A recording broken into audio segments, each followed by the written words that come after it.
सुबह गंपी है ना, कम्मंपि परिणमिज्जयि सिनेह परिशोषयेण सुतवेन तोतं सिनेह मुखं कम्मं परिसडति दूलिव। जिस कर्म का फल नहीं भोगा गया है, जिस कर्म का ಯಾವ कर्मದ ಫಲವನ್ನ भोगसिಲ್ಲ उसका विनाश नहीं होता।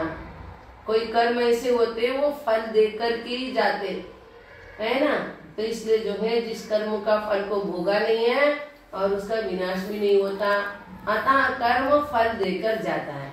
कर्म ಏನಿದೆಯಲ್ಲ ಅದು ಫಲ ಕೊಟ್ಟೇ ಹೋಗ್ತದೆ। इससे सहीपाक निर्जरा का स्वरूप कहाँ है? इसलिए जो है इधर सलವಾಗಿ सहीपाक निर्जरा स्वरूप ಹಿಡಿದರೆ। सहीपाक निर्जरा उन्हीं कर्मों की होती है जो अपना फल दे चुकते हैं, है ना। प्रत्येक जीव को है ये, एक इंद्र से लेकर के जो भी तप नहीं करते हैं उन सभी जीवों को ये सहीपाक निर्जरा होती ही है, फल देते ही है। किंतु तप के अग्नि में जलकर ऐसे कर्मों का भी विनाश होता है जिन्होंने फल नहीं दिया। कुछ कर्म ऐसे होते हैं तप में मग्न हैं, तप कर रहे हैं, उस समय कर्म उदय में नहीं आते हैं, है ना, फल दिए बिना वो चले जाते हैं।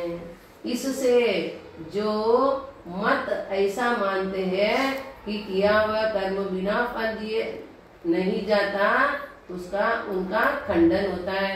कुछ लोग ಕೆಲವು ಜನಗಳು ಹೇಳ್ತಾರೆ, ಏನ್ ಹೇಳ್ತಾರೆ ಅಂದ್ರೆ ಯಾವುದು ಕರ್ಮ ಇದೆ ಅದು ಫಲ ಕೊಡದಲೇ ಹೋಗೋದಿಲ್ಲ ಅಂತ ಹೇಳ್ತಾರಲ್ಲ, ಅದ್ರ ಸಲುವಾಗಿ ಇಲ್ಲಿ ಹೇಳಿದರೆ ಹಂಗೇನಿಲ್ಲ, ಫಲ ಕೊಡದಲೇ ಕೂಡ ತಪಸ್ಸೆ ಮಾಡೋದ್ರಿಂದ ಆ कर्मಗಳು ಹೊರಟೋಗ್ತವೆ ಅಂತ। जैसे आग महान भी तृण राशि को जलाकर खाक कर देती है ना। ढेर सारा जो है ना घास, सूखी घास जो होती है उसको भी क्या कर देती, आग जला के राख बना देती, ಅಂದ್ರೆ ಅದನ್ನ ಸುಟ್ಟು ಬೂದಿ ಮಾಡ್ತದೆ। ಏನ ಒಣಗಿದ ಹುಲ್ಲಿರುತ್ತಲ್ಲ, ಭತ್ತದಿರ್ಲಿ ಅಥವಾ ಗೋಧಿದಿರ್ಲಿ ಅಥವಾ ಜೋಳದ್ದು ಇರ್ಲಿ ಎಲ್ಲಾನು ಸುಟ್ಟು ಹಾಕ್ಬಿಡ್ತದೆ, ಸುಟ್ಟು ಬೂದಿ ಮಾಡ್ತದೆ। उसी प्रकार तप रूपी आग महान भी कर्म रूपी तृणों के देर को जलाकर नष्ट कर देती है। अदे प्रकार उसी पर तप रूपी बेंकी महान कर्म रूपी ಹುಲ್ಲನ್ನ ಏನ ತೃಣವನ್ನ ದೇರ್ ಇದೆಯಲ್ಲ, ರಾಶಿ ಇದೆಯಲ್ಲ, ಅದನ್ನೆಲ್ಲ ಸುಟ್ಟು ನಷ್ಟ ಮಾಡ್ತದೆ। आगे तप से कर्मों के विनाश का क्रम कहते हैं। ತಪದಿಂದ ಕರ್ಮದ ವಿನಾಶ ಯಾವ ಪ್ರಕಾರ ಆಗ್ತದೆ ಅದರಲ್ಲಿ ಹೇಳ್ತಾರೆ, ज्ञान दर्शन और चारित्र के साथ होने वाला तप कर्म पुद्गलों में रहने वाले स्नेह परिणाम को सोख लेता है। ज्ञान दर्शन ಚಾರಿತ್ರ ಜೊತೆಯಲ್ಲಿ ಇರ್ತಕ್ಕಂತ ತಪ ಏನ ಇವುಗಳಿಂದ ಕರ್ಮ ಪುದ್ಗಲದಲ್ಲಿ ಇರ್ತಕ್ಕಂತ ಸ್ನೇಹ ಪರಿಣಾಮ ಏನಿದೆಯಲ್ಲ, ರಾಗದ ಪರಿಣಾಮ ಏನಿದೆಯಲ್ಲ, ಅದನ್ನ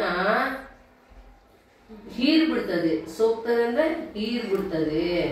अतः उससे कर्मों का अभाव होता है, ಇದರಿಂದ कर्मದ अभाव ಆಗ್ತದೆ। क्योंकि कर्मों में रहने वाले स्नेह परिणाम का विनाश होने के पश्चात स्नेह रहित दूरी के तरह कर्म नष्ट हो जाते हैं।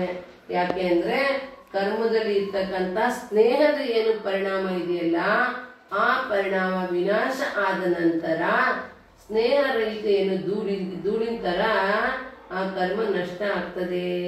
देखा जाता है जो वस्तुएं चिकणता गुण के कारण परस्पर में बंदी होती है। चिकಣ ಅಂದ್ರೆ ಯಾವ ಪ್ರಕಾರ ಶರೀರದಲ್ಲಿ ಎಣ್ಣೆ ಹಚ್ಚುಂಟು, ಎಣ್ಣೆ ಹಚ್ಕೊಂಡಿದ್ರಲ್ಲಿ ಚಿಕಣ, ಅದ್ರ ಮೇಲಾದ್ರೂ ಧೂಳು ಬಂದು ಕೂತ್ಕೊಂತ ಹೋದ್ರೆ ಅದು ಕಂಡ್ಕೊಂಡ್ಬಿಡ್ತದೆ।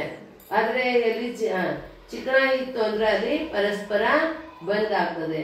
उनकी चिकणता नष्ट होने पर ಅದ್ರದಲ್ಲಿ ಇರ್ತಕ್ಕಂತ चिकनापन ಏನಿದ್ರೆ ಅದು ನಷ್ಟ ಆಯಿತು ಅಂದ್ರೆ वे परस्पर अलग हो जाती है और जैसे जल के सहयोग से धूल बंदी जाती है जलದ सहयोगದಿಂದ धूल ಏನಿದೆಯಲ್ಲ ಅದು बंद ಆಗ್ತದೆ और जल के सूखने पर अलग अलग हो जाते हैं ನೀರು ಒಣಗ್ತು ಅನಂತರ ಅದು ಮತ್ತೆ ಬೇರೆ ಬೇರೆ ಆಗ್ಬಿಡ್ತದೆ ಮಣ್ಣು इसी प्रकार कषाय आदि रूप स्नेह के कारण कषाय आदि रूप स्नेहದ ಕಾರಣದಿಂದ जो कर्म पुद्गल जीव के साथ एक रूप होते हैं कर्म पुद्गलಗಳು ಜೀವದ ಜೊತೆಯಲ್ಲಿ ಒಂದು ರೂಪ ಆಗ್ತವೆ ಅವು तप के द्वारा कषाय के चले जाने पर तपದ ಮೂಲಕ ಕಷಾಯಗಳು ಹೋದ ನಂತರ वे जीव से पृथक हो जाते वो ಜೀವದಿಂದ